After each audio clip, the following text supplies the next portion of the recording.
5 घंटे का मकसद है कि 5 घंटे जब बाजार बंद है उस वक्त कोरोना दाखिल नहीं हो सकता है, उसके बाद जब बाजार खोलेगा उस वक्त कोरोना दाखिल होगा नहीं। जनाब स्पीकर साहब, जो SOP बनाए जाते हैं इसके ऊपर खुदारा सही तरीके से अमल दरामद को यकीनी बनाया जाए। जनाब स्पीकर साहब, क्योंकि टाइम की कमी की वजह से मैं कोशिश करता हूं बड़े स्पीड के साथ अपने बात को वाइंड अप करने की कोशिश करता हूं। टिड्डी दिल, जैसे कि हमारे मिनिस्टर साहब ने कहा था कि बलूचिस्तान के 33 अजला में इस वक्त जो टिड्डी दिल है, जो लोकस्ट है, बिल्कुल जी इतना यानी नुकसान दिया है फसलात को, बागात को, हद से ज्यादा। मेरा सर रिक्वेस्ट है, जो नुकसान एक तो कुदरती आफात होता है, एक इंसान के अपने आफात होते हैं, लेकिन कुदरती आफात जब आते हैं उससे निपटने के लिए हुकूमत के वक्त को चाहिए कि जितना उसके जो निपटा जाता है उस आफात से, और उसके बाद इसकी असेसमेंट किया जाए। जनाब डिप्टी स्पीकर साहब, बागात के, फसलात के इसके असेसमेंट किया जाए, इसके नुकसानात की असेसमेंट किया जाए कि जितने भी नुकसानात होते हैं बराए मेहरबानी, चाहे बिजली के बिल में, चाहे 2 या 3 महीने बिजली के जो बिल होते हैं ये मतलब जो काश्तकारों को न लिया जाए, या कहीं नहरी पानी होते हैं ये बिल न लिया जाए, या इनके नुकसानात के मौजूदा वक्त असेसमेंट किया जाए, इनके नुकसानात का अजाला किया जाए। ये सरकार के लिए सर बेहतर होगा।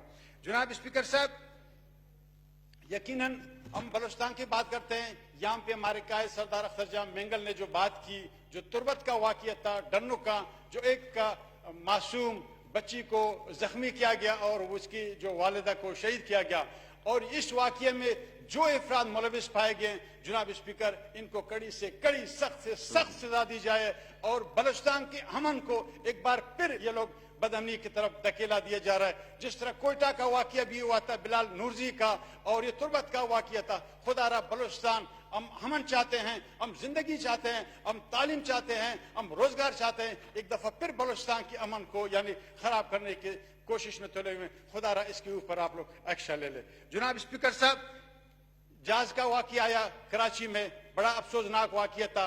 जो मिनिस्टर साहब ने इस floor house of the floor उन्होंने कहा था, गुलाम सरवर खान ने, कि इससे पहले जो 6 जहाज क्रैश हुए थे, किसी जहाज का यानी वो रिपोर्ट पेश नहीं हुआ। हमें उम्मीद है जो 22 जून को जो रिपोर्ट आएगा उस रिपोर्ट के ऊपर अमल दरामद को यकीनी बनाया जाएगा। हम दुआ करते हैं जहाज में जितने यानी जाने जाए हुए थे, यानी हम उसके हक में दुआ करते हैं अल्लाह उनके दर्जात बुलंद करे, और कोरोना में जितने हलाकतें हुए हैं हम उनके हक में दुआ करते हैं अल्लाह उनके दर्जात बुलंद करे, अल्लाह शिफा दे दे। आखिरी बात सर, मैं स्टील मिल की बात करता हूँ। यकीनन बलूचिस्तान नेशनल पार्टी, हम सर पूरे पाकिस्तान के, पूरे दुनिया के जहां जिस लोगों के ऊपर जो जुल्म होगा, ज्यादती होगा, उसके जो बुनियादी हुकूक छीने जा रहे हैं, हम उसकी जरूर बात करते हैं। सर मैं इस फ्लोर में ये आपसे कहना चाहता हूं कि PTI का अपना एक विजन है, एक सोच है, एक मैनिफेस्टो है। अपने इलेक्शन में कहा था कि 1 करोड़ नौकरियां दिया जाएगा। खुदारा स्टील मिल के अगर 9500 अगर नौकरियां आप इनको रखा जाए, छोड़ दिया जाए,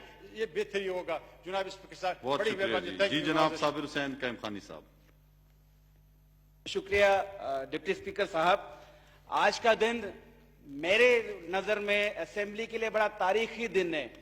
हैदराबाद सिंध का दूसरा बड़ा शहर, पाकिस्तान का 8वां बड़ा शहर, उसमें आला तालीमी इदारे का कयाम